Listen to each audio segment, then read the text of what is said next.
পৰিৱৰ্তন অকল চৰকাৰৰে নহয়, মানুহৰো হয়। এই ধৰা বিয়াৰ আগত খুৰা ব'লাচোন অলপ ফুৰি আহোঁগে আজি। মই নাযাওঁ, মোৰ কাম আছে। তুমি অকল কামেই কৰি থাকিবানে? ব'লা নাযাওঁ। আৰু বিয়াৰ পাছত যেতিয়া তুমি ফুৰিবলৈ লগ কৰি মানে ফুৰিম বুলি ক'বা, তেতিয়া ঘৰত কাম বন নাই? অকল ফুৰা যা, যি আছে কাম কৰোগে। হ'ল নহয় সেয়া পৰিৱৰ্তন। আৰু আছে, ধৈৰ্য ধৰা।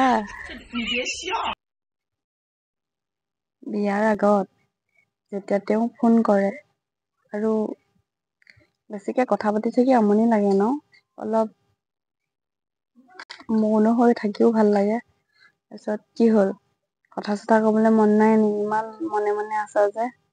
মৌনৰ ব্ৰত ৰাখিছা নি? আৰু এতিয়া যিমান মই মানে কিবা এটা ক'লে ক'ব, কিনো অকল দিনটো পেক পেক পেক পেকেই কৰি থাক? অকমান মনে মনে থাকিব নোৱাৰ নেকি? মই যদি ভাল কথা এটাও কওঁ নহয়, সেইটো পেক পেক। বেয়া এটা ক'লেও পেক পেক। মানে এতিয়া মোৰ কথাবোৰ পেক পেক। বিয়াৰ আগত যেতিয়া তুমি কিবা কথাত দুখ লাগি কান্দা, কি হৈছেনো? তোমাৰ খুলি কোৱা না মোক, প্লিজ। তুমি যদি নোকোৱা মোৰ বেয়া লাগিব। কি হৈছে কোৱা না? আৰু বিয়াৰ পিছত যদিও তুমি উহ্ৱাকে কান্দি থাকা নহয়, চাহকণ দি লওঁ যা। তাৰপিছত কি হৈছে কবি কিবা হৈছে যদি। অকমান দি লওঁ যা।